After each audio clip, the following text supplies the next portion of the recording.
Rondo. Rondo is the last of our classical movement format, and you will soon discover that there is something very familiar about this particular movement format.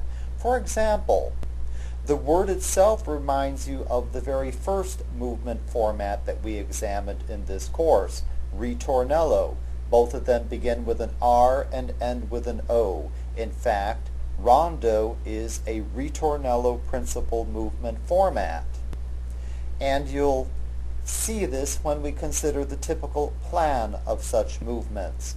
Also, there is a term that is used to describe one of the types of sections in this movement format that we saw earlier when we took a look at the fugue.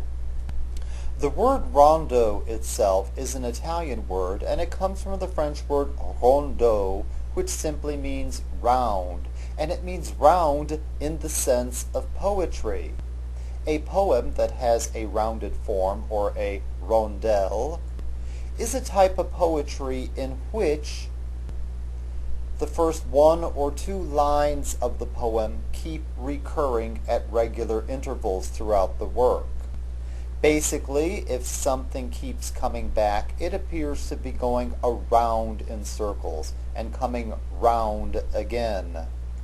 Indeed, doesn't this sound very much like a ritornello, in which there was an idea that kept returning, even if it did not return in full? A rondo is really a ritornello principal work. We know that the word ritornello means little return, and from our examination of Baroque concerto movements, we saw that a ritornello principal composition involved the partial or the varied repetition of the main musical idea. This is exactly what happens in a rondo movement. So in fact, I'm not presenting you with anything that's terribly new here. There are three types of sections in a rondo format movement. One of them is called the theme, another one of them is called the episode, and there is always the possibility of a coda at its end. Actually, you already know something about the content of these sections just by looking at their names. But we shall review the contents of these sections later anyway.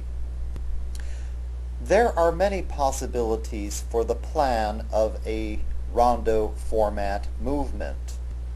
That's why I refrain from using the word form in connection with it. And you may have in view of you a table that shows some of these possibilities. The typical plan, however, is very close to the one that you see on the slide in the projection on the podcast screen. Here you see a plan that goes like this: A, B, A prime, C, A double prime, etc., with a coda at the end. What stands out in this and most patterns of rondo format movements is the regular return of the main musical idea, or the first section of the movement format.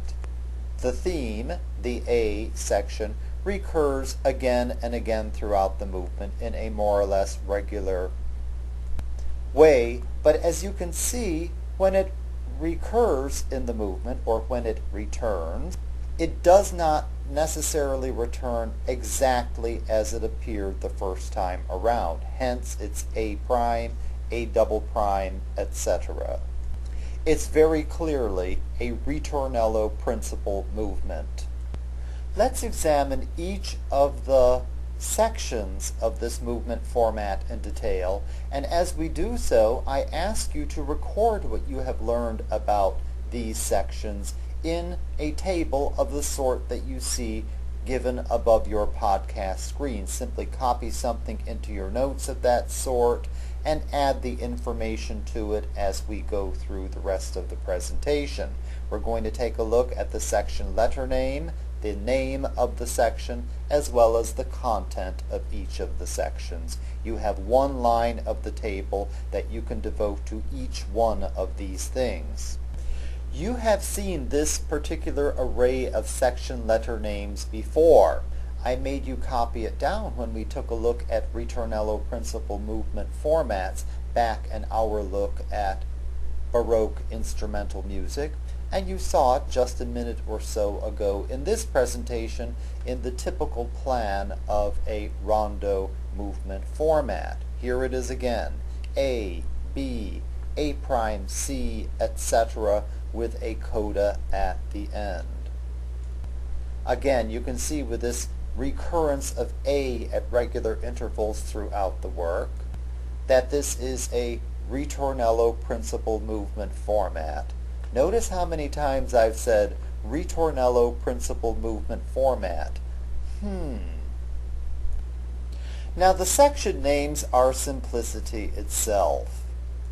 You already know that the main musical idea of a classical movement format is called the theme, so all the A sections related to the main musical idea are theme sections. The type of section that intervenes between theme sections is called an episode. And you probably remember this term from the fugue. In that genre, we had a type of section that was called an episode.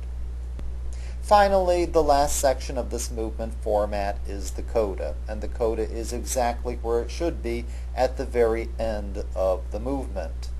Now let's take a look at the content of each of these sections. You already know their names: theme, episode, and coda. And in fact, you should know exactly what is contained in each one of them, but we will review them anyway. You already know that the first section, or the A section, is called the theme. And the theme is the main musical idea of a classical movement format. Now the A idea, or the theme, recurs again throughout the movement, and when it does, it usually comes back as A prime, A double prime, etc. You know that these prime marks indicate a partial or a varied repetition of the theme. What's happening here in this movement format is exactly what happened in Baroque concerto movements of the ritornello principal type. Now the sections of the format that are not the theme or the coda are called B, C, D, etc. And these are digressions. In fact, that's a very good way to think of what an episode is. It literally means a side passageway, a way to get around something. That's exactly what a digression is. It is a section that may or may not refer to the theme of the movement. And as you surely recall, in a fugue, an episode was a section that may or may not contain references to the subject or the counter-subject.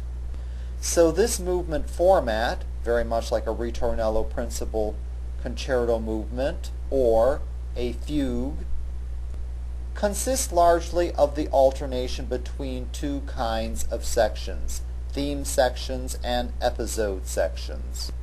You already know that the coda is the freest section of a classical movement format, and a coda can contain whatever the composer wants.